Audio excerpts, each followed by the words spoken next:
شغلت. اهلا بكم في فيديو جديد مع مستر هشام. ان شاء الله النهارده هنكمل المراجعه الثانيه للصف الاول اعدادي. طبعا في المراجعه الاولى علمتكم تحلوا السؤال الليسن الاول والثاني والسؤال الديالوج والميديالوج والتشوز. طبعا بيجي لك قطعه في السؤال الخامس الرابع. طبعا القطعه بتقراها كويس وتحل اسئله عليها. بيجي لك سؤالين طبعا عليها ويجي لك حاجه 3 جمل اختيارات. بعد كده هيجي لك السؤال الخامس. السؤال الخامس بيبقى قصه بتاعتنا The old man and the sea. The old man and the sea. وبعد كده بيجي لك السؤال السابع الكلمه الخطا. Read and correct the underlined word. بعد كده بيجي لك سؤال الباراجراف. وان شاء الله النهارده هناخد من كتاب بتاع المدرسه.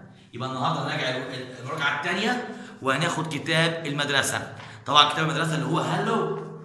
هناخد النهارده بيج نمبر 11 وبيج نمبر 22 و 33. والان مع الاسئله ونحلها مع بعض.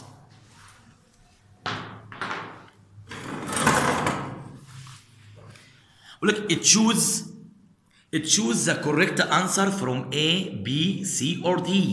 واحد سانتياغو كان ايه؟ بايلوت، تاكسي درايفر، فيشرمان، فارمر. طبعا فيشرمان، يبقى سانتياغو كان ايه؟ فيشرمان. سانتياغو البحر العظيم ده traveled to when he was a young man. آسيا، أفريقيا، أمريكا، كوبا. طبعا أفريقيا.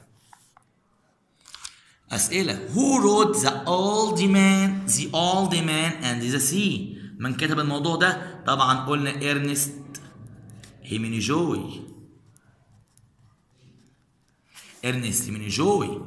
Why is it important to be patient while you are fishing؟ لماذا من المهم يكون عندك صبر لما تصطاد؟ طبعا الصيد بيحتاج صبر كتير جدا. because it takes a long time. بياخد وقت كبير جدا. بعد ما تنقل سؤال القصة نيجي بعد كده read and correct the underlined words. I drink tea at the moment. طبعا لو لاحظنا at the moment مضارع مستمر. مضارع مستمر بيتكون من ايه؟ am و is و are. يبقى هنا I am drinking. ده مضارع مستمر. My mother is a chef. والدتي طباخة. She designs buildings. اللي بيصمم طبعا مباني مين؟ اللي هو an architect المهندس المعماري. an architect مهندس معماري. I usually riding a bus. أنا عادة بركب باص to school. طبعا usually من الكلمات الدالة على المضارع البسيط. يبقى هنا I usually ride. يبقى تم حذف الاي ان جي ووضع دي. بعد كده write a paragraph of 6 sentences on your favorite Egyptian dish. اتكلم عن الطبق المفضل. في ناس بتقول لك محشي، ناس تقول لك كشري، ناس تقول لك اي حاجه تحبها كفته. يبقى نختار حاجه ونتكلم عليها. لو قلنا مثلا محشي او كشري، خليها كشري عشان كله عارف يحب الكشري. كشري، اقول كشري is my favorite dish. هو طبق المفضل. I like it. أنا بحبه. I eat every week. باكله كل أسبوع. I eat at a restaurant.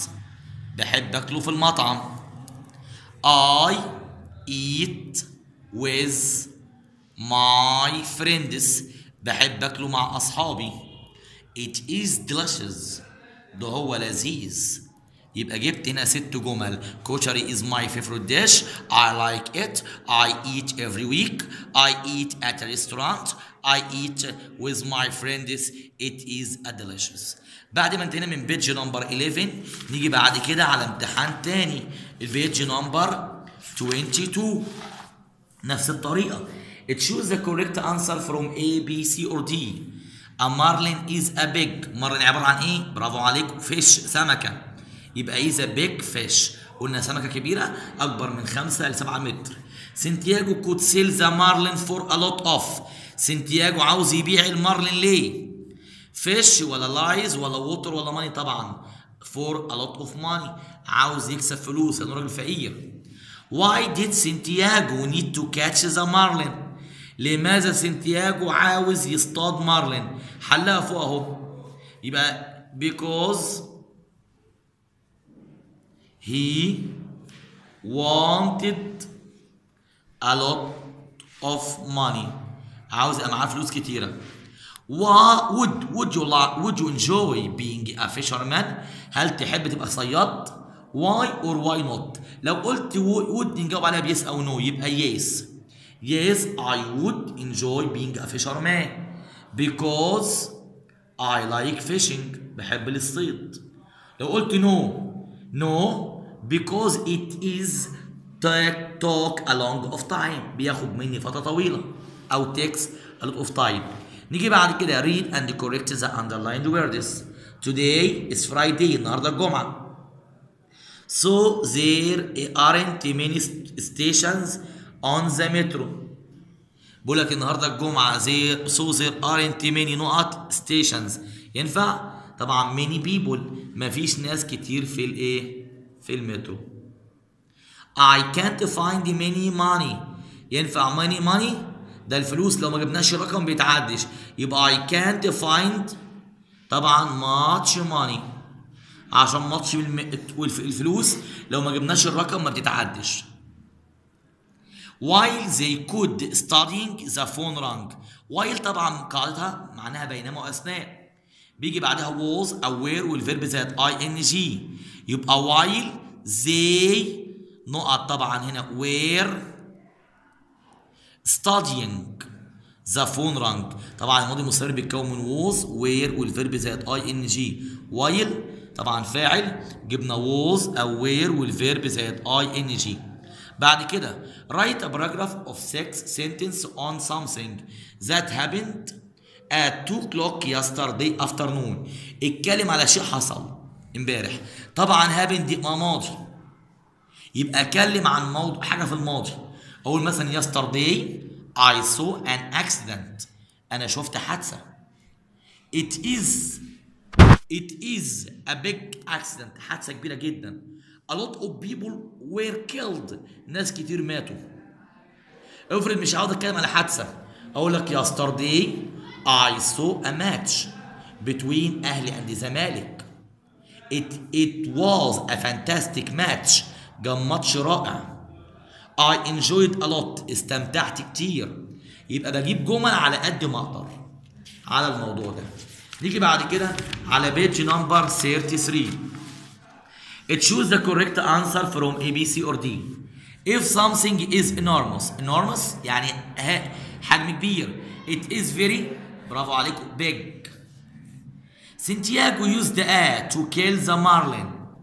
gun بندقية، knife سكينة، هاربون طبعا هاربون معروف اللي هو الرمح، fishing line صنارة، طبعا هنستخدم هنا هاربون الرمح لأن حجمها كبير.